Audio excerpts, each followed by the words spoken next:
Come with the mic for me, please. Good evening, Mr. Prime Minister. So I'm acting on behalf of many of my diaspora members from the Union of Jamaican Alumni Associations. We are happy about the fact that crime has gone down significantly over the last couple of years. However, we wanted to know if you're concerned about the number of incidents where persons have been killed in confrontation with the security forces, and wish that you would just share your thoughts on that with us. Well, the transformation of the Jamaica Constabulary Force, and indeed the JDF, is that there is a focus on training and leadership in human rights. There is a well-developed policy for the use of force. And Jamaica has a very strong institutional framework to treat with police-involved killings, and that is INDICOM. So Jamaica has a strong institutional framework, strong policy, and strong leadership. The taking of a life by the state must be treated with the greatest level of seriousness, which includes thorough investigation and holding to account the state actors that are responsible. And therefore the government ensures that if the security forces take a life, that all the processes that are in place are followed through, and that the constitutional rights of the citizens are protected. However, we must always remember that there are dangerous actors in the society, and that our security forces are also at great risk. Having said that, the position of the government is that the role of law enforcement is to protect the citizen, even the citizens that are criminals. And therefore, the way in which the police conduct their operations, arrange their interdictions and arrest, they have to take into consideration not just their safety, but the safety of the people that they are going to be treating with. We have been very clear to say that if you come into conflict with the police, that the best solution for you is to surrender peacefully. I can't overemphasize that. And I say to the police, once someone surrenders and is no longer a threat, they must be protected. I think that is the clearest statement I can make to the security forces and to the people of Jamaica. We are at this point where we are reducing the murders, we are dealing with the gangs. It is dangerous business. But we do not want to take the lives of any innocent Jamaicans, or even those that are not innocent. Thank you.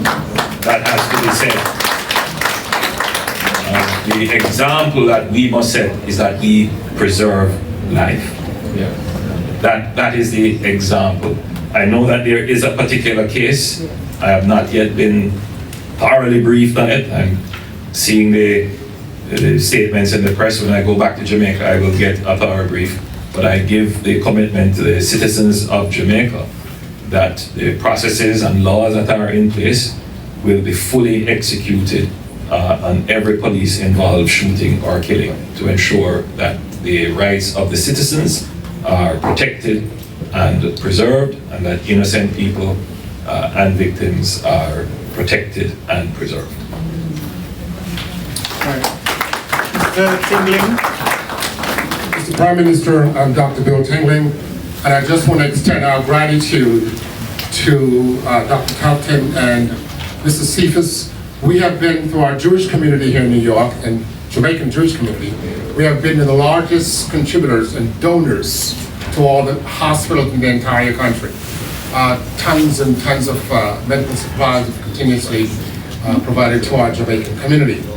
This year in 2025, we will make one of the largest donors in a tractor trailer truck filled with medical supplies, which have been cleared already.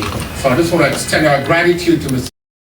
Cephas, our gratitude to Dr. Tufton and all of their staff who made life a lot easier for us from 2014 to now. So thank you, sir, and thanks to them.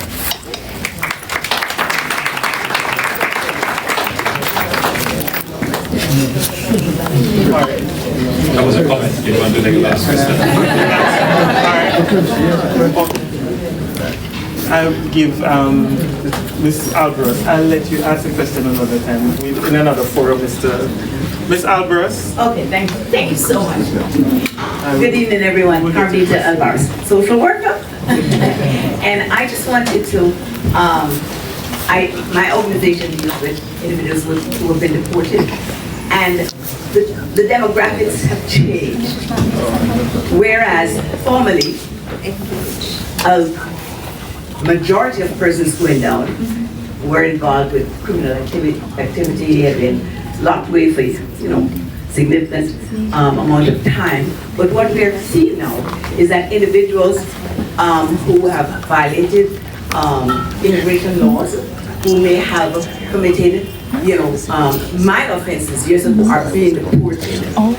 Members of our diaspora who have been making a contribution to our society. So I want to ask Prime Minister, are we, or you, your administration, harnessing some of the skills of individuals who have worked here, been trained here, and can make a contribution back home, and not just think of persons who have been deported, involuntary return migrants, or voluntary return migrants, because it's let's go back before we are sent back. You would recall that when this whole business of the change in immigration policy and its enforcement here, that I was probably the first Caribbean leader to say, hey, come back home.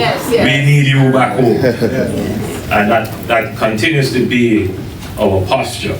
And even without any direct intervention from the government, we are involved through heart retraining. So if you come back and you have skills but not certification, you can go to heart and get those skills certified so that you can matriculate into our employment.